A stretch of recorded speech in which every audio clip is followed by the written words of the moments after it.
원자력 기사 기출 풀이 2018년 하고 2021년 1회 보충 설명 영상입니다. 풀이 영상의 지속적인 업로드를 위해서 구독 꼭 부탁드립니다. 문제 풀이가 잘못된 경우 고정 댓글로 안내하겠습니다. 댓글을 통해 추가적인 문제 풀이 해설은 하지 않습니다. 대신 영상을 시청하시는 분들이 댓글을 통해 의견을 나누는 것을 추천합니다. 2018년 원자로 안전과 운전 5번. 다음 각 원자로에 대한 설명 중 옳지 않은 것은? 이거 조금 애매한 문제입니다. 우선 과학 경수로는 해결료로 천연 우라늄을 사용한다고 알고 있잖아요. 보기 2에서 가압 중수로는 냉각제와 감속제로 중수를 사용하며 해결료로 저농축 우라늄을 사용한다, 이렇게 돼 있기 때문에 2번이 틀렸다고 많이 고를 것으로 생각이 되는데요.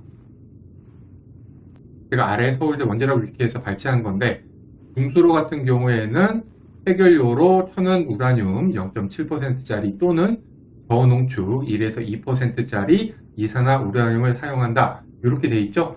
따라서 해결료로 저농축 우라늄을 사용한다, 요거는 옳습니다.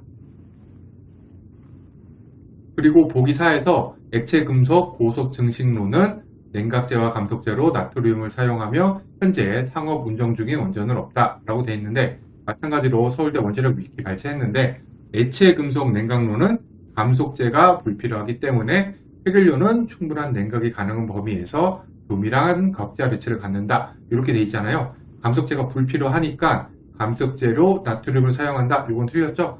사실은 4번이 맞는 게 되는데 정답은 2번으로 나왔습니다. 2021년 1회 원자력 개통공학 16번. 한국 표준형 원자력 발전소에서 정지냉각 계통의 입구에 설치된 저온과학 보호 설비의 기능을 올바로 설명한 것은? 원자로 저온 운전 동안에는 1차 측 안전 밸브들이 과도 상태 시 과압 보호를 하지 못합니다. 이거는 과압 상태에서 과압 보호 용도니까요. 따라서 원자로 냉각제 계통 저온 상태에서 가압 열 충격으로부터 원자로 용기를 보호하기 위해 저압으로 설정된 방출 계통이 필요합니다. 이 계통이 바로 저온 과압 보호 설비가 되겠습니다.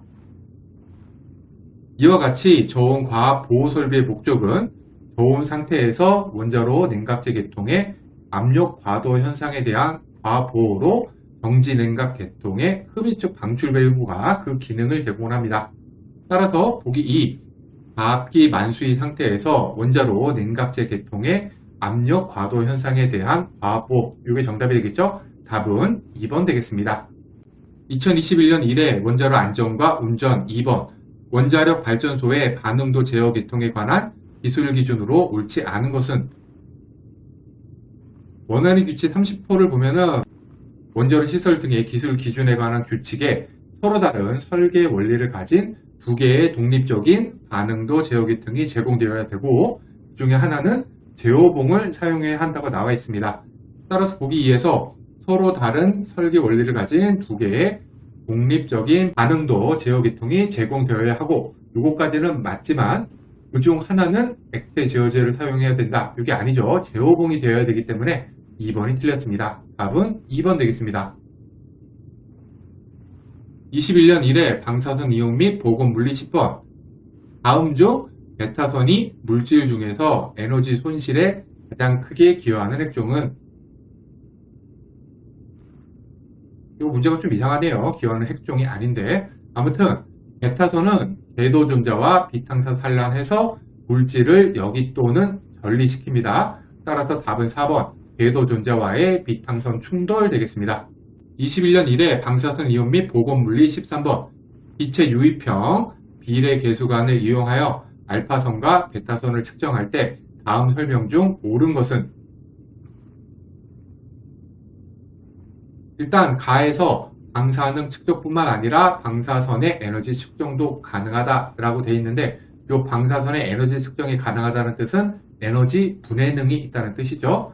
여기 비례 영역 보면은 입사 에너지 증가 시 출력 펄스가 증가합니다. 즉 에너지 분해능이 있다는 뜻이죠. 따라서 가는 옳습니다. 그리고 알파선, 베타선 모두 인가전압 증가 시 출력 펄스를 증가를 시켜요. 여기 출력 펄스 증가라고 되어 있죠. 하지만 방사선 자체의 에너지 증가로 펄스가 증가하는 것은 베타선이 아니라 알파선만 해당이 됩니다. 따라서 알파선의 경우 에너지가 증가함에 따라 계측계의 펄스도 증가한다. 요거는 옳지만 베타선의 경우 에너지가 증가함에 따라 계측계의 펄스도 증가한다. 요건 틀렸죠? 다는 틀렸습니다. 따라서 답은 가, 나 1번 되겠습니다.